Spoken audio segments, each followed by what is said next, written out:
Hello, Bob Woods. Welcome to Hello. Making and to the world. Welcome to Making Sales Social.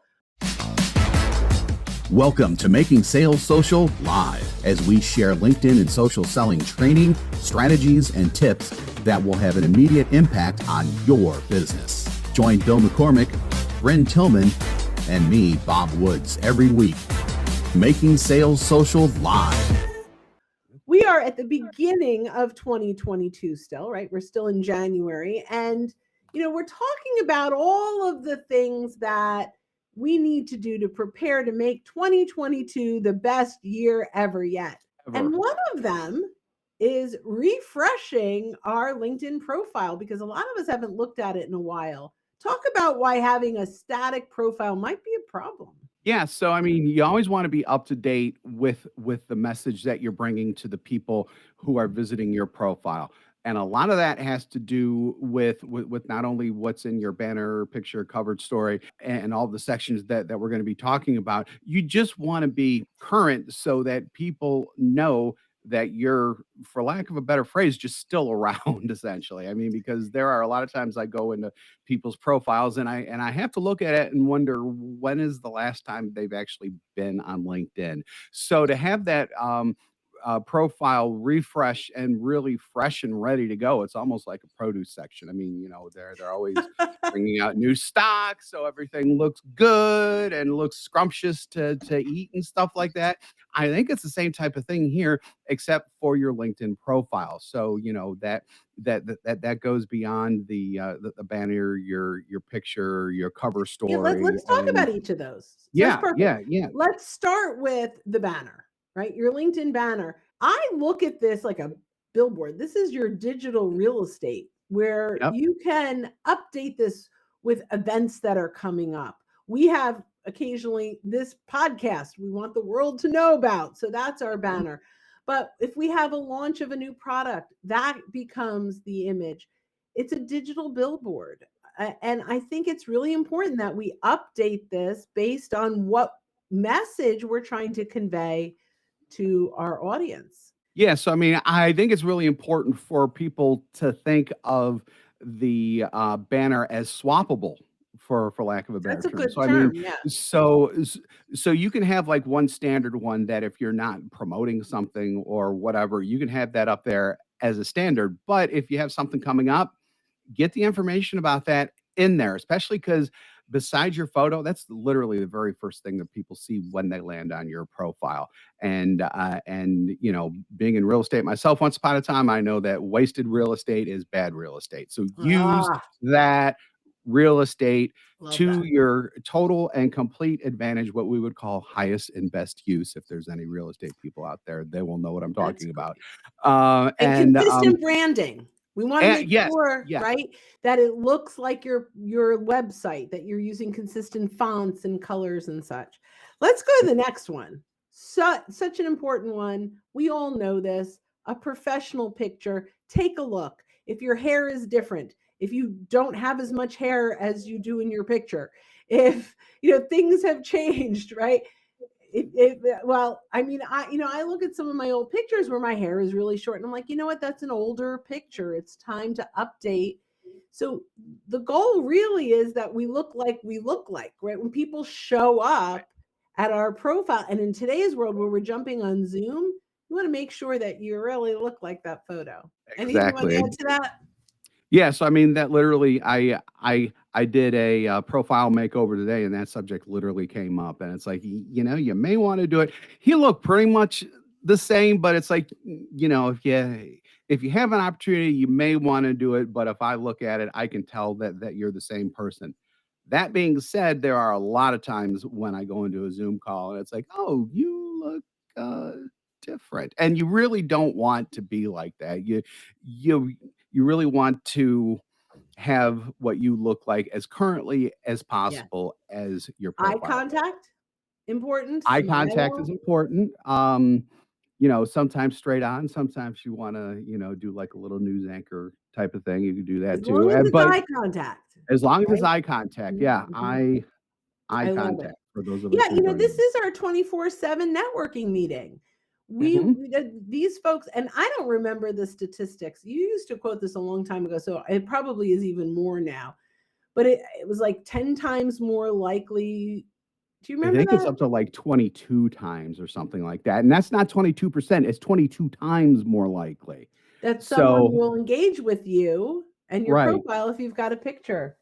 right, because remember, your profile photo, along with your headline, shows up everywhere in LinkedIn where you're commenting. Yeah, how often should you update your photo? Take a look at your photo. If you still look like that, it's fine. Right? It doesn't, Mhm. you don't have to update it often unless you change. Now, for example, if you get a whole, like you're wearing glasses, I have glasses. If you get new glasses and now you're showing up in the new glasses, I might change the photo. I depends on how different they are. Depends on how different they are, but I think that's a great question. The next Yes. one is the cover story. Now, this is a newer feature. Talk about the feature, the cover story feature, and why this is something we should refresh in 2022. Yeah, so number 1, probably a lot of people out there don't even know what cover story is. So rather than a refresh, this might be their first proverbial take at it. So cover story is where you can upload up to a 30-second video clip of yourself or of some type of content. It should probably be yourself, but there Yeah. are, there are so many creative ways to do it. But anyhow, getting back to the main point, it's about you talking about who you help, how you help them, the results you bring, and the services that you provide. That's kind of the way that In we 30 think. seconds. In 30 seconds, yes, in 30 seconds, warm, personable, smiling, the whole shot, because this is your opportunity to communicate with someone in a way that text just can't. And I think it's a 100%. fantastic feature. And LinkedIn is way under promoting it. If you do have a cover story, you may want to go back and look at it and just think to yourself, does this still promote who I am? Does this still promote everything that I just mentioned? Or maybe you want to update it for 2022, happy 2022, with the full knowledge that you're probably going to have to change it in about a month or two. So I mean, Yeah, and only that's do that another if you're thing that you can committed. refresh. Yeah, right, yeah, exactly. So I Yeah. mean, almost think of it as like a promotional video clip, only in terms of how often you want to refresh it. So just like your banner, you may want to address something specific in your cover story, but that may only last for a short time. Mm, So mhm. just keep all this stuff in mind. You're kind of becoming a promotions person to a certain extent, but it's easy to promote Well, yourself where it should be. I'm gonna pull back from the word Yeah, promotion, and that's I'm fine. gonna say this is more like if you were at a BNI or a networking meeting and you had a 30-second Yeah, commercial, yeah, it's so they get to yeah, know who you are yeah, and I get connect that. with you. It's not full on promotion, Right, because I hate that. I don't wanna I really want to be a resource, right? And so right. in that 30 seconds, although it is your 30-second pitch, so it is ish promotion, but I just Yeah, want them to connect with you as a person, as a human being, and get yep. them curious enough to keep reading your profile. I love that. Agreed 100%. Featured section. Why is this important to update? The feature section is that section within your profile to where you can bring in content from from outside of LinkedIn, posts from within LinkedIn, and do it in a visual kind of way, because there should generally be a graphic attached to it. We call it a scroll stopper, Yes. because people, as they're scrolling through your profile, they're going to stop there because it is visual. So you need to have good quality, and in this case, specific case, updated, up to the minute content. So it's really easy to have older content in there that you haven't thought about updating. Well, it's 2022. It's probably time to go and look and see if there's new stuff that you can put in there that's not necessarily pitchy, but it's very educational, so that people learn about more what you do and how you and your company can help them.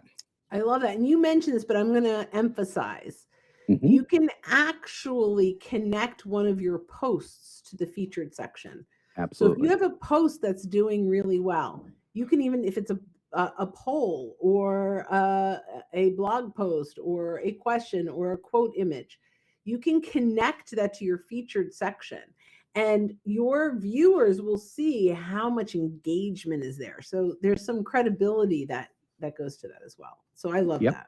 Yeah. The about Absolutely. section. Should my about be about me and my experience and my mission and my passion? I think we all know the answer to that, which would be no. It should be about talking to your audience, to the people who are coming to your profile to learn more about you. And this is way too broad of a definition, but essentially it's about how you and your company can help them. The about section is not about you, it's about them. Yeah, I love that. I love the way you said that too. This is where we show up as a resource. I mean, the featured section, of course you do. But in here, if if we start with I have 27 years experience, they're bored. They're going to ho hum. I don't care about that yet. They might care about that. You have to earn the right for them to care about that. And the way that you do that is exactly what Bob said. Show up as a resource. Kind of little fast formula. What is the challenge that your buyer is facing right now? What are some vendor agnostic insights that you can add? Meaning there are tips that get them curious, thinking differently about their current situation, and going, you know what? I never thought of it that way. That's really interesting. That's something that we're not doing. And also those tips should be something that they can implement on their own without reaching out to you. It shouldn't Those tips should not push directly to you, because otherwise you're just going to confuse people and they're going to see it as a pitch. Great point. Right. So if it's I help people do this, then they Mhm. go with the pitch. But if it's you're actually helping them, now Yeah. you're a resource and you're going to draw them in, Yeah. right? Stop talking about helping people and just help people. Yes, and that's exactly, this is a great place to do that. If you're Mhm. That's awesome, right? So stop telling people how you help them and actually help them. I love that. Once we've done that, we could do a line or two about how we help them, right? We got to bridge it, and a call to action. That could be something as simple as, hey, if you're challenged with this or you're exploring this, I'm happy to have a conversation and provide additional insights, even if we never work together. And then make sure your phone number's there, your email's there, or a calendar link so that they can schedule. Otherwise, they'll leave and not know what to do. So I love Absolutely. this. We have two more to go. Okay, I'm going to skip ahead because I want to land with experience. And I'm going to say, talk about updating your skills. So that skills section that you have there, and a lot of people don't know this. It's pretty heavily search engine optimized, or what we call SEO. So because of that, you want to list the skills that you have, that you honestly have, obviously, but at the same time, these skills should be the same types of skills that the audience that you're trying to attract, of your prospects or whatever you want to call them, are looking for. And one of the really interesting things about skills is that while LinkedIn will suggest certain skills for you, you can put in any skill that you want to in there. You don't have to go with Right. just LinkedIn's skills. So if you've got something so specific that I can't even think of it, but it's only something that your people in your industry would be involved, or would be searching for, put that sucker in. So it's interesting. Jack Hubbard, hi. Jack just said great ideas on the featured section. I just did a training this morning and used Jack as an example on the skills section. So the skills section, he has all of the skills that he brings to the table, which are many. And when I bring up his profile, occasionally you'll see his face and three others, and it says, "Is Jack good at banking?" And I'm going to say, yes, Jack is amazing at banking, right? So those Mhm. skills also will trigger what LinkedIn is going to ask you if you're good at. So Jack, I endorsed you for that today in a live training. We also have, let's see what we have before we go on, updating mine while I watch. I love that. So we have That's great. Sarah is updating her features right now. Michelle, in my featured section, you will find help on how to use LinkedIn. So if That's that's what you perfect. do, that's That great. is a perfect example of the types of content that should be in there. Yeah, Absolutely. love that. Love that. So, our last one that we're going to talk about is experience. Now, I just want to start with this for a moment because over the years, Bob, you and I have been working, I don't know, a dozen years now, a long time. We've been together a very long time. Forever and Maybe, a day. no, I think maybe 8 years. I think 8 years. Yeah, it's been I think about we're 8 at years. 8 years. I added 4 for good luck. No, so we've been and we have morphed the experience section over time. And where we are today, and by the way, Bob does 99% of the makeovers for our company. So I should default to him on this, but I want to talk about it for a second. And we talk about this as we kind of update the way we look at things. But LinkedIn, about 3 or 4 years ago, created this thread. So if you were a teller and then a branch manager and then a commercial lender, your jobs are now threaded together under one company page, right? So we decided we're going to update this whole section and leverage it in a way that can really help us. So this is where I want you guys to think about updating your profile and refreshing your profile.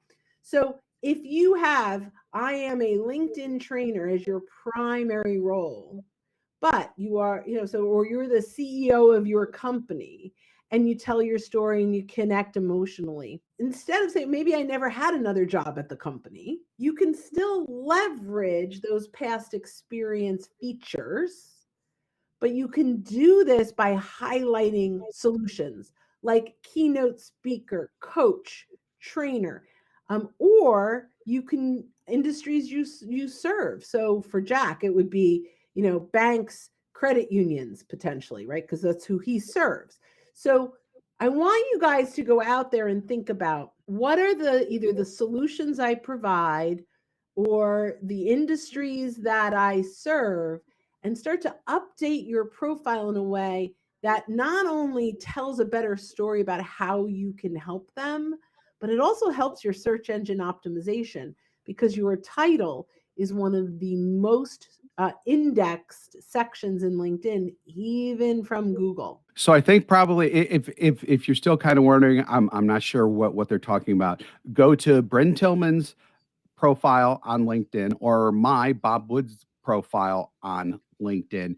You'll see that we're actually taking advantage a little bit of just how LinkedIn formats it as well, because it's almost going to look like bullet points underneath your main section there too, which I think is really cool. So, it's going to be bullet point, industry finance, industry banking, or, whatever, essentially.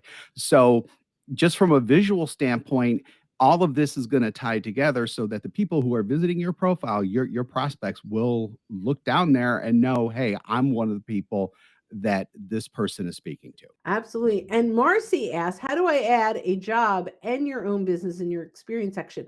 So you can actually have simultaneous experiences. So I am the CEO of Social Sales Link, but I'm also the EVP of social selling at St. Meyer and Hubbard.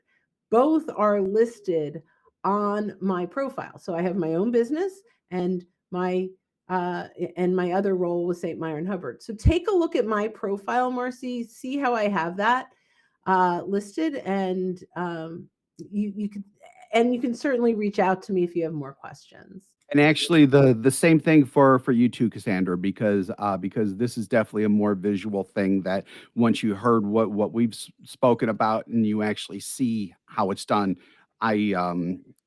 hopefully that will connect in your mind and go, oh yeah, I see what they're talking about now. Yeah. Hi, Cassandra. So Cassandra didn't quite understand the thread. What I would say, first of all, you can certainly reach out, but if you look at Bob's profile experience, you'll see it'll say CMO, and then you'll scroll down and it might say makeover specialist, and then you go down, it might say coach. I'm not sure what his says. That's probably, and there's a line where it's all connected. So I would say go take a look at that. It's a huge opportunity to get your message out. So thank you, guys. This was a lot of fun. Really enjoyed this. And Bob, as always, I love going live with you. Same here. And we'll Why see we do you. Yay! And we'll see you all next week. Thanks, everyone. Have a great day. When you're Bye-bye. out and about, don't forget to make your sales social. Hit subscribe now and click the notification bell to get the latest videos from Social Sales Link. Give this video a like and comment down below. Register for free resources at linkedinlibrary.com.